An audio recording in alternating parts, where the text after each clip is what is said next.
Previous session से हमने chapter 4 calculus for the single variable के सेशन में हमने जाना कि fundamental theorem of the calculus क्या है। First fundamental of theorems of calculus के अंदर हमने ये जाना कि किस तरह से डिफरेंशिएशन और इंटीग्रेशन में एक स्ट्रॉन्ग रिलेशन है। इस सेशंस को हम second fundamental theorem of calculus से स्टार्ट करेंगे। ये 4.4 का ही सेकंड पार्ट है।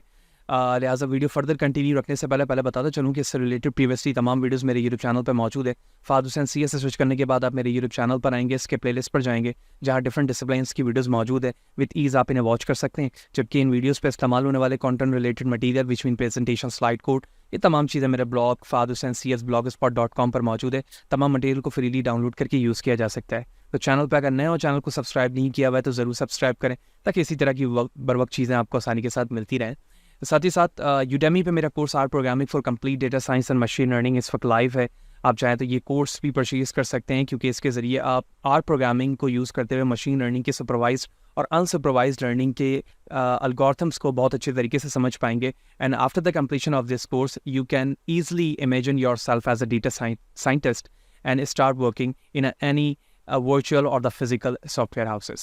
तो the first thing is that कि second fundamental theorem of the calculus है क्या? So according to the book, if f is a continuous on open interval I containing a, which mean f is a function which is a continuous, and open interval are there I and containing the constant value a, then for every x in the interval, ठीक है, अगर हमारे पास एक function है जो कि continuous है, open interval आई पर वो मौजूद है, ठीक है, और कंटेन करता है वैल्यू ए को, तो हर एक एक्स के लिए उसके इंटरवल इस तरह से डिफाइन किए जाएंगे। कैसे? हम इंटीग्रेशन को किस तरह से कर रहे होते हैं वो रूल्स हम प्रीवियस सेशंस पे जान चुके हैं। अगर मैं एक फंक्शन लूँ F of T D T, यानी एफ ऑफ टी हमारे पास एक फंक्शन मौजूद है और उसका लोअर लिमिट ए और अपर एक्स है, तो अब जब इसे इंटीग्रेट किया जाएगा और इंटीग्रेट करने के बाद उसका डिफरेंशिएट किया जाए तो वापस से वही ओरिजिनल फंक्शन हमें मिल जाएगा जो एज अ क्वेश्चन हमें दिया गया होगा। अब सवाल ये होता है कि यहाँ पर t क्यों मौजूद है? क्योंकि अपर जो लिमिट है वो x मौजूद है, लिहाजा इस चीज़ से डिस्टिंग्विश करने के लिए फंक्शन को f of T D T में कन्वर्ट किया गया है। इस चीज़ को मज़ीद मीनिंगफुल वे से समझने के लिए जब हमारा ये टॉपिक स्टार्ट होता है तो बुक्स ने एक बेसिक डेफिनेशन के साथ इस चीज़ को एक्सप्लेन किया है। Earlier you saw the definite integral of f on the interval और you can say the close interval a b was defined using the constant b as a upper limit of the integration and x as the variable of the integration. तो first theorem के अंदर या fundamental theorem of the calculus of first के अंदर हमने देखा था कि फंक्शन हमारा इंटरवल ए बी के अंदर डिफाइन था, कांस्टेंट बी था, जबकि अपर लिमिट उसमें एक्स के फॉर्म में मौजूद थी।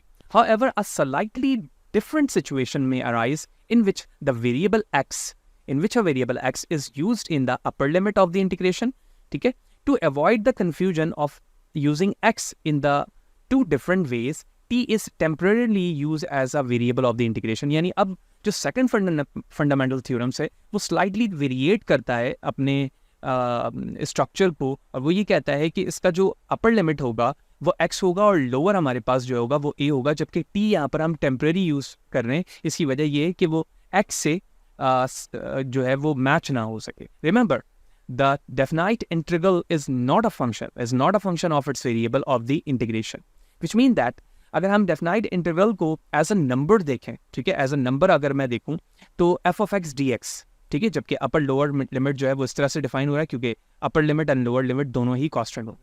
लेकिन अगर हम इसी डेफिनाइट इंटरवल को as a function of x read करेंगे तो अब ये फंक्शन ऑफ एक्स में ए तो कांस्टेंट रहेगा जबकि एक्स रिप्लेस हुआ है, क्योंकि यही चीज़ हमने देखा था कि अपर लिमिट ऑफ द इंटीग्रेशन में यहाँ पर क्या इस्तेमाल हो रहा है, एक्स इस्तेमाल हो रहा है, ठीक है, तो जो कि यहाँ पर मौजूद है, और एक्स को यहाँ पर जो एक्स था उसे F of T D T से हमने कन्वर्ट कर दिया, और ये जो टी है F is a function of the T, यहाँ पर एफ जो है वो टी के लिए एक फंक्शन डिफाइन हो रहा है।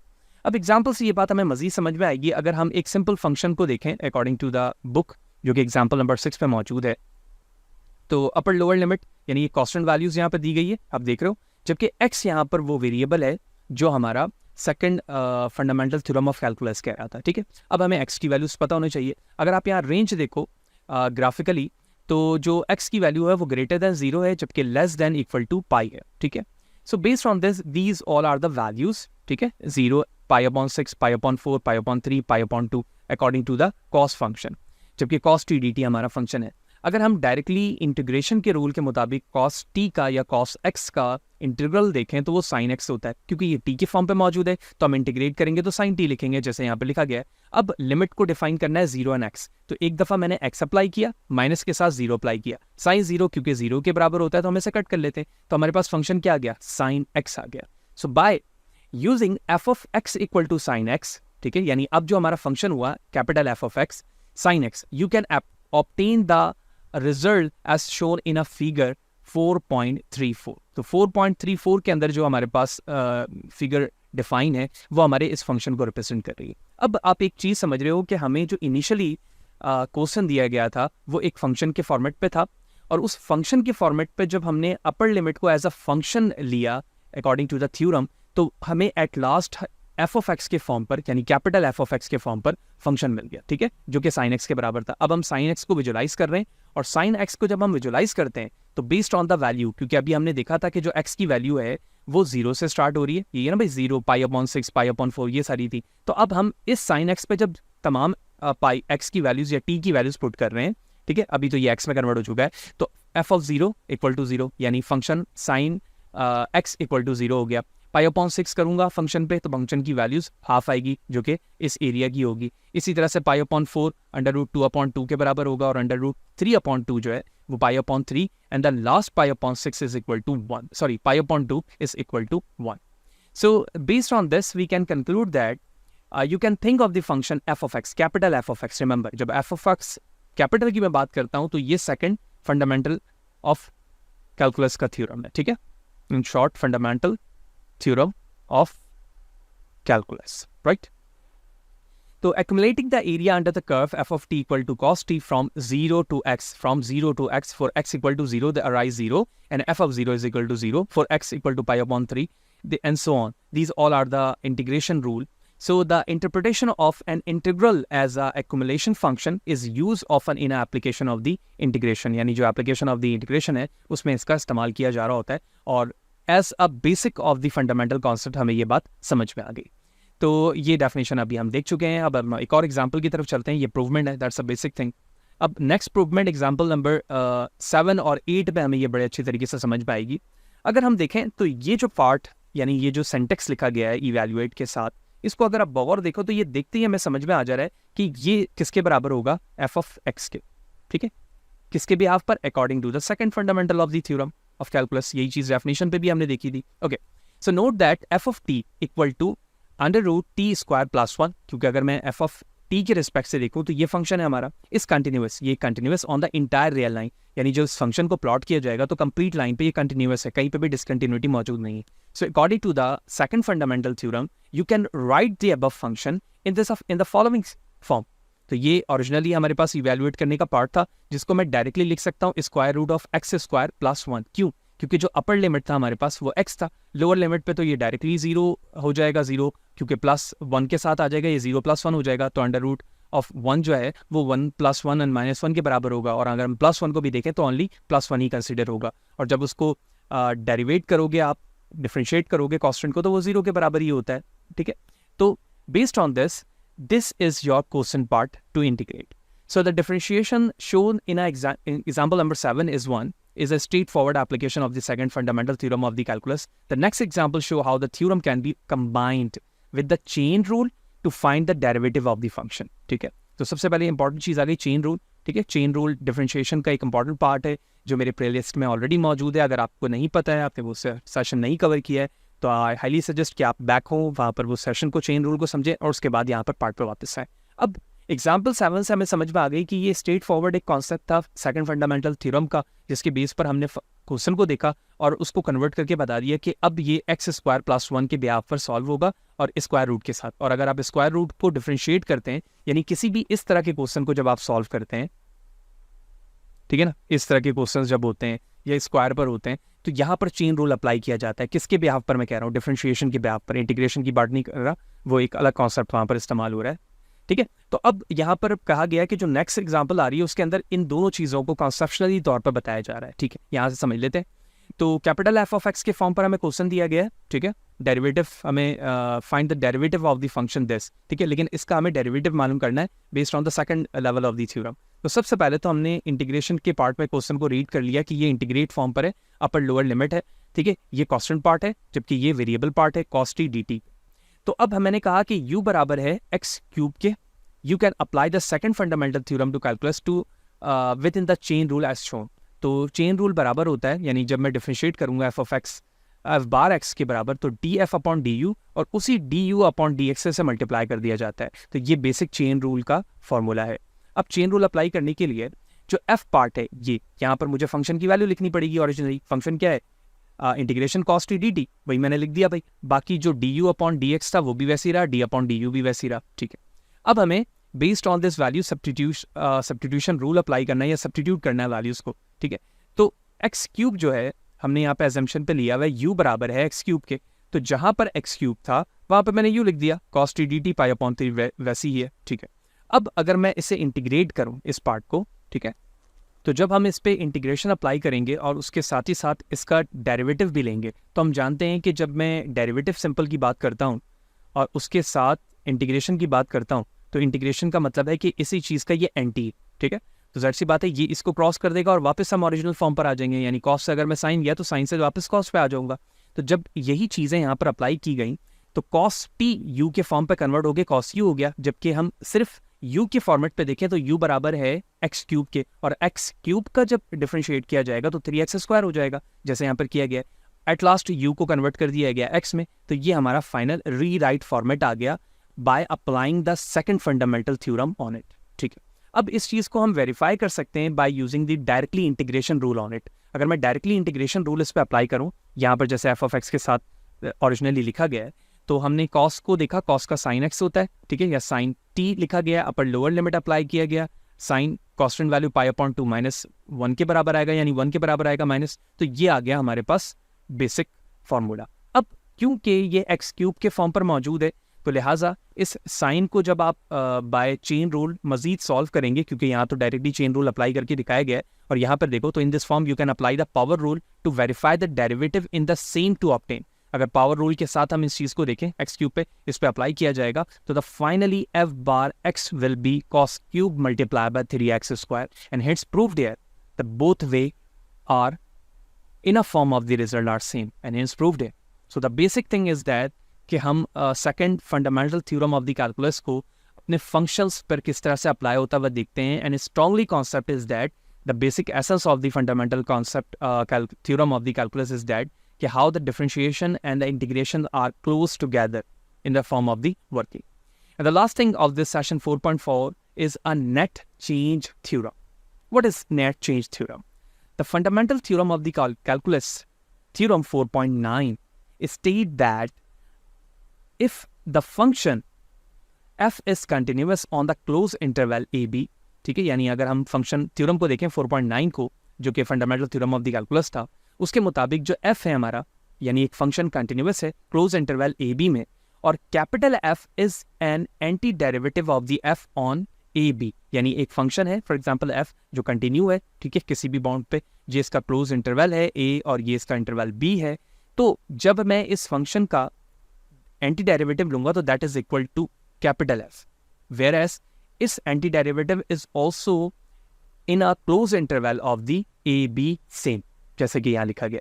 तो इसके मुताबिक मैं कह सकता हूँ कि जब मैं इंटीग्रेट कर रहा हूँ किसी फंक्शन को ए बी इंटरवल के मुताबिक, तो जब मैं उसका एंटी डेरिवेटिव लूंगा या डिफरेंशिएशन निकालूंगा बी के रिस्पेक्ट से और माइनस करूंगा एफ के रिस्पेक्ट से, तो both will be equal to the same result, ठीक है। That shows that how the derivative and anti derivative are working together in a form of the working.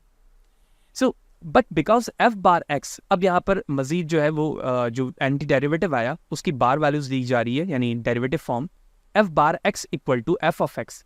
This statement can be rewritten as, यानी जो derivative है वो original function के बराबर है, तो उसको री रिटन इस तरह से किया जा सकता है कि मैंने डेरिवेटिव लिया और उस डेरिवेटिव को इंटीग्रेट किया, तो ये बराबर हो जाएगा first anti derivative minus F of A के, where the quantity F B minus F A represent the net change, यानी क्या टोटल चेंजिंग आई है आपके ओरिजिनल फंक्शन में on A B close interval, ये वो क्वांटिटी को रिप्रेजेंट करेगा जो इस इंटरवल में आपके ओरिजिनल फंक्शन पे नेट चेंज आई है, right. So what are the basic things, अगर आप इसी थ्योरम को देखें कि बाय इन वर्ड इसे किस तरह से लिखा जा रहा है, the definite integral of the rate of the change of a quantity F bar x, यानी एक इंटीग्रल है डेफिनाइट फॉर्म पर और उसके रेट ऑफ चेंज को हम देख रहे हैं of a quantity F bar x, give the, ये जो रेट ऑफ चेंज फंक्शन है क्या देता है, टोटल चेंज हमें बताता है या नेट चेंज बताता है इन द क्वांटिटी, ठीक है, क्वांटिटी के मुताबिक कि उसमें क्या चेंजिंग आ रहा है, जबकि इंटरवल हमारा ए बी होता है। उस चीज़ को हम इस तरह से लिखते हैं जो अभी मैं ऊपर भी बता चुका हूँ। होपफुली कॉन्सेप्शनल आपको वर्किंग समझ में आ गई होगी। एक प्रॉब्लम देखते हैं, प्रॉब्लम पर हमें मजीद ये चीज़ें बिल्कुल अच्छे तरीके से समझ में आ जाएंगी कि एक्चुअली यहाँ पर हो क्या रहा है, ठीक है। Here are the two examples. So the first one here, this example number 9. Using the net change theorem, a chemical flows into a storage tank at the rate of the 180 plus 3t liters per minute.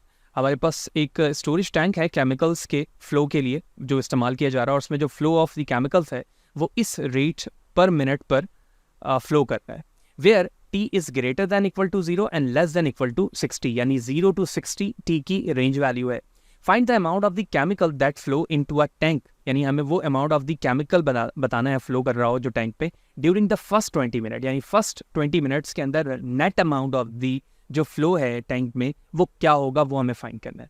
So according to this net change theorem, let c of t be the amount of the chemical in a tank at time t, यानी time t के पर जो amount of the chemical है tank में वो c of t है, जबकि c bar t represent the rate at which the chemical flow in a rate of the time with respect to the t, you can say वो flow कर रहा है during the first 20 minute, the amount that flow into a tank is this one, ठीक है। हमने सबसे पहले question को अंडरस्टैंड करते हुए कहा कि हमारे पास c ऑफ t फंक्शन है, ठीक है, जो रिप्रेजेंट करेगा अमाउंट ऑफ द केमिकल को टैंक के अंदर t टाइम में, जबकि c बार रिप्रेजेंट करेगा उस रेट ऑफ चेंज को या उस रेट ऑफ फ्लो को जो टैंक के अंदर है एट द टाइम t, ठीक है। बेस्ड ऑन दिस 20 मिनट्स के अंदर हमें बताना है कि अमाउंट ऑफ द केमिकल्स क्या है, तो इस ब्याफ पर नेट थ्योरम हमें कहता है कि f बार t, ठीक है, f बार t बराबर है f b माइनस एफ ए। तो बेस हमने क्या किया, इंटीग्रेट किया 0 से 20 अपर एंड लोअर लिमिट को, ठीक है, ये बराबर हो गया 180 प्लस 3t जो कि हमारा फंक्शन था। अब t के रिस्पेक्ट से इंटीग्रेट कर रहा हूँ तो ये हो गया 180, फिर आ गया प्लस 3/2 टी स्क्वायर, क्योंकि टी स्क्वायर को करूँगा तो टी स्क्वायर अपॉन 2 हो जाएगा, अपन लोअर लिमिट अप्लाई किया, आंसर आ गया हमने 4200 यानी 4200, ये रेट ऑफ फ्लो है जो 21 मिनट के अंदर टैंक में इस स्पीड से या इस यूनिट से लीटर्स जो अमाउंट है ऑफ द केमिकल्स वो टैंक में जा रहा होगा। So another way to illustrate the net change theorem is to examine the velocity, okay, of the particle moving along the straight line where the st is a position at time t, then at a velocity of vt equal to s bar t, ठीक है। Same unit अगर हम second वे से देखें जो कि net change ने हमने बताया था कि F of B minus F of A जो ऊपर लिखा हुआ भी था, उसी फॉर्म पर अगर हम वेलोसिटी के रिस्पेक्ट से इस चीज़ को चेंज करें तो ये फॉर्मूला कुछ इस तरह से चेंज हो जाएगा। So this definite integral represent the net change in a position और the displacement of the particle, ठीक है। और इसी के बेस पर जब हम वैल्यू फिल करेंगे तो इससे भी हमें हमारा नेक्स्ट आंसर मिल सकता है। तो कॉन्सेप्शनली हमने एक वे को इस्तेमाल करके जान लिया कि किस तरह से नेट चेंज थ्योरम इस पर अप्लाई किया जा रहा है और हम अपने नेक्स्ट आंसर तक जा रहे हैं। नेक्स्ट क्वेश्चन हमारे पास 10 है, solving a particle motion problem. तो a particle is moving along a line so it's a velocity, ठीक है, एक पार्टिकल जो है वो मूव कर रहा है एक लाइन पर, velocity of this function T cube minus 10 T square plus 22 minus 20 feet per second at a time T, time T है और इस यूनिट से, इस फंक्शन यूनिट से पर सेकेंड वो मूव कर रहा है एट टाइम टी पे। तो हमें मालूम क्या करना है, what is the displacement of the particle on the time interval, displacement बताना है टाइम इंटरवल इस पर, यानी t की value greater than equal to 1 हो और लेस देन इक्वल टू 5 हो, यानी 1 से 5 के दरमियान डिस्प्लेसमेंट क्या होगा, what is the total distance travelled by the particle on the time interval 1 to 5, यानी टोटल डिस्प्लेसमेंट डिस्टेंस क्या होगा और पहले हमें डिस्प्लेसमेंट बताना है। तो बेस्ड ऑन दिस जो प्रॉब्लम हमारे पास है वो इंटरवल 1 to 5 है, तो इसका मतलब ये हुआ कि जो हमारे पास नेट थ्योरम है वो 1 to 5 चलेगा और ओरिजिनली ये फंक्शन है जिस पे मैं इसको अप्लाई कर रहा हूँ। तो हमने t के रिस्पेक्ट से इंटीग्रेट किया, अपर लोअर लिमिट अप्लाई किया according to the definition and it's give this value. तो we can say that so the particle move 3/2 feet to the right, ठीक है, राइट की तरफ ये 3/2 के रिस्पेक्ट से मूव कर रहा है क्योंकि ये पॉजिटिव वैल्यूज़ है। उसके बाद हमें टोटल डिस्टेंस निकालना था, ठीक है। टोटल डिस्टेंस निकालने के लिए हमें अपने फंक्शन को प्लॉट करना होगा, तो लिहाजा बुक ने 4.37 पर हमें फंक्शन को प्लॉट करके दिखाया है, जो कि स्टार्ट हो रहा है 1 से, ठीक है, और एंड हो रहा है हमारे 5 पे, ठीक है। तो ये वो रीजन है जो लोअर एंड अपर एरिया पे कवर्ड हुआ है, जबकि वी ऑफ टी इनिशियली हमारे पास इसका जो है फंक्शन है with respect to the time. तो so find the total distance travelled, calculate these v t of d t with respect to the 1 and 5 interval according to the diagram as we have seen. So, and the fact that v of t can be factored as t minus 1, t minus 4, t minus 5. तो हमने इस function को factor में convert कर दिया क्योंकि values 1 से 5 की तरफ जा रही थी। तो ये हमारे पास फंक्शन आ गया टोटल या डिस्टेंस कवर करने के लिए। तो v of t and v of t 1 से 4 तक एंड 4 से 5 इससे हम सब्ट्रैक्ट करेंगे, क्यों? क्योंकि ये लोअर रीजन है, ठीक है। तो बेस्ड ऑन दिस दोनों तरफ फंक्शन लिखा, इंटीग्रेशन किया, अपर लोअर लिमिट अप्लाई किया according to the definition, and this will be the unit 71/6, which mean you can say that this values of 71/6 is a total distance traveled by a particle on a time interval 1 to 5. Hope you will understand the concept of the net theorem according to the topic of the 4.4. Video long ज़रूर हुई, previous वाली भी और ये भी, क्योंकि हम book के मुताबिक कोशिश कर रहे हैं कि हर एक प्रॉब्लम को, हर एक टॉपिक को with respect to the example cover करें, एक एक डेफिनेशन को देखें, क्योंकि बुकिश चीज़ पर बेस करना, उसकी डेफिनेशन को रीड करना, समझना हर लेवल के लिए हमारे लिए इंपॉर्टेंट होता है। एंड हाई सजेस्ट यू कि हमने इनिशियली आपको जितनी बुक सजेस्ट की हैं उस पर से मैं calculus for the single variable यानी इस बुक को एज अ टेक्स्ट बुक्स लेकर चल रहा हूँ। तो मैं एक एक पॉइंट कोशिश करता हूँ कि शेयर करूँ आपसे, और जहाँ स्लाइड की ज़रूरत होती है हम ऑन द स्लाइड चीज़ों को भी देख रहे होते हैं। तो that's all about the 4.4। Hope you will understand everything. फिर भी कोई सवाल है, कोई चीज़ समझ में नहीं आई, ये कमेंट सेक्शन पर ज़रूर बताएं, कोशिश करूँगा इस हवाले से आपको बर वक्त जवाब दे सकूँ। वीडियो अच्छा लगी तो लाइक करें, ज़्यादा लोगों को शेयर करें और इसी तरह से जुड़े रहें ताकि आने वाली हर तरह की वीडियोज़ को आप यूजफुल मैनर पर इस्तेमाल कर सकें। सब्सक्राइब नहीं किया चैनल को तो क्या सोच रहे हैं, ज़रूर सब्सक्राइब करें ताकि इसी तरह की चीज़ें आप बर वक्त आसानी के साथ सीखते रहें। 4.5 नेक्स्ट सेशन पर डिस्कस करेंगे, मिलते हैं वहाँ, सी यू देयर।